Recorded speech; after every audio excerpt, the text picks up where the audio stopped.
Folks, good afternoon. Welcome to Maverick Baking and welcome to another, hopefully decent chocolate review video. If you're new to the channel, my name is Kelly. It's a pleasure to have you here. Here on the channel, we conduct chocolate reviews, we share recipes, foodie vlogs, what I eat in a day things. If that sounds like your kind of thing, do feel free to stick around. Today, we are talking about another festive release for the UK chocolate market. We're talking about two quality street bars. Now, I'm not sure if there's more to the range than this. These were the only two I was able to get my grubby little fingers on. And again, they may have been released last year.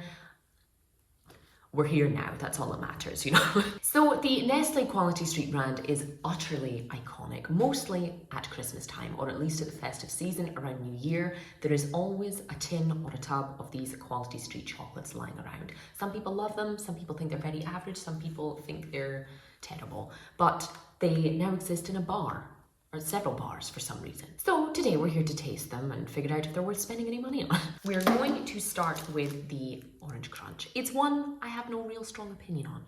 I like it, I don't dislike it, it's fine. So from this bar, if you are a little bit foggy on your idea of the Orange Crunch chocolate, we can expect milk chocolate with an orange flavoured filling, very mysterious, and boiled sugar pieces. Unfortunately, it's Nestle chocolate, so it's not particularly high quality. It's absolutely loaded with palm oil, and its main ingredients are sugar and vegetable oils rather than chocolates, but you know, what can we expect? That said, let's get into this bar and see if it is worth your hard-earned Christmas cash. Is that shaped like the Orange Crunch chocolate? I don't know if it is. I do quite like the rounded edges of this bar. It's nice to see a company put at least a little bit of effort into what the actual bar looks like. And there is a decidedly orangey scent coming from it. We're getting no snap, unsurprisingly, and it looks like we're going to have a very kind of almost Lindor-like filling, a Lindor truffle. Let me see if I can give you guys a close-up of what that is going to look like. It's like we have some milk chocolate, a layer of truffly stuff that doesn't look particularly smooth or truffly, and we can smell that orange flavor. I can't see any of those little crunchy pieces yet. They might be so minuscule that they are undetectable to the naked eye. But let's see if this bar is worth your money. Honestly, about what I expected. Soft, sugary, syrupy sweet with a little bit of orange flavor, basically. The chocolate, because of its ingredients, has a bit of an unusual texture. It's very soft, but in an almost malleable kind of sense, like not soft, like luxurious, soft, creamy and milky. Soft as in like its main ingredients are oil, sugar and cocoa somewhere down the very bottom of the list. The chocolate flavor is almost non-existent. The main things you are tasting are cocoa powder, sugar and orange flavoring. I also do need to highlight for any nut allergy sufferers, because it is not particularly well noted other than on the ingredients list, this does contain hazelnuts. For some reason. The crunchy pieces are fine. They're very, very small, and I think they're about the same kind of consistency and texture as they are in the normal Quality Street Orange Crunch sweets. This is fine. It's fine. It's very bland. It's very forgettable. There's no aftertaste in your mouth whatsoever. It doesn't feel like you've eaten chocolate. It feels like you've eaten a piece of orange flavored fudge with a tiny bit of cocoa powder in there. But if you love the kind of nostalgia of this Quality Street chocolate, it may be for you. Personally, I wouldn't recommend it, and I wouldn't give it anything above a 3 out of 5. It meets the brief, but it's not great. Shall we move on to the slightly more iconically named purple one bar, which I think fits the kind of wrapping. Something about the wrapping I do like. It feels very like 2002. It's just, there's something about the kind of glossiness of the wrapper and having the image of it on the front there. It feels very 20 years ago, but I don't dislike that considering what we all know and like Quality Street for, if that makes sense.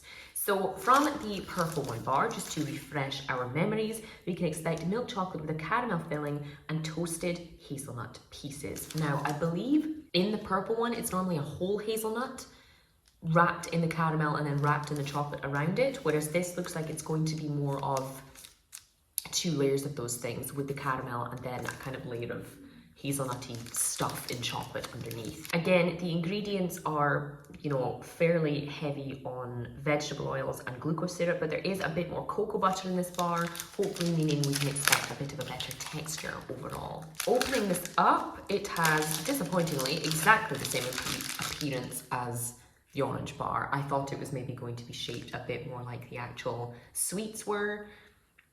It's a mold, it's something, you know. And I must say, it has a better chocolate smell than the previous bar, and you can actually smell the hazelnuts through there as well. Let me show you a little close-up of what we have at the moment. So where that kind of cutoff is, you can't really see any of the caramel in there, but we can see those little kind of chunks of hazelnut. Let's see if this one's worth your money. An improvement. This tastes and feels a lot more like a chocolate bar. One of the problems I had with the previous one is it felt almost exactly like the actual sweet, but it didn't feel like a chocolate bar. It didn't taste like a chocolate bar, and the texture was not great. This one, though again having a pretty tragic ingredients list and some highly unnecessary inclusions in there, this feels and tastes more like a chocolate bar. There's a greater milk content, there's a greater cocoa butter content. You can taste the cocoa, and it's not just that kind of cocoa powder flavor we had in the previous one that was then just being covered by that syrupy, fudgy texture and flavor. This one, you get the crunch of hazelnuts, and they are actual hazelnuts. You get a little bit of that caramel, which thankfully doesn't have that horrendous kind of artificial flavoring that some caramel bars can have. If you think of, for example, the Galaxy caramel, it can have that sort of smoky added flavoring in there to make it feel more like burnt sugar. This one tastes and feels like actual caramel that fits well with the chocolate and with the hazelnut underneath. There's a greater quantity of the chocolate to give it that better chocolate bar feel, because otherwise you may as well just buy the truffles. It's better. Is it good?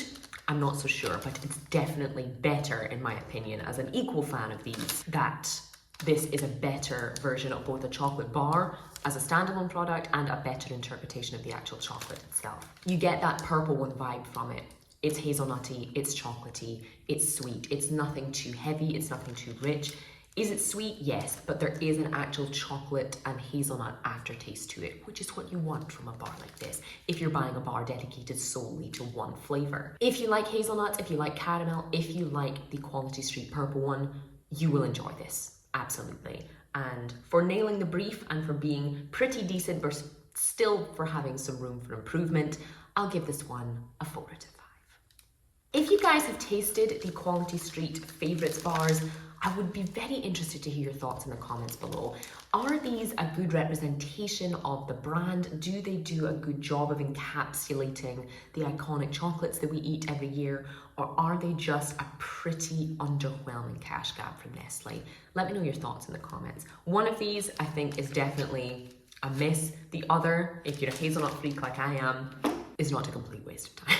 But I'm afraid that is all I have time for today, guys. Thank you again so much for watching. As always, it does mean a lot to see you here, and it's great to have you along for all of these festive chocolate reviews we have underway. But that is all I have time for today, so I will see you for the next one.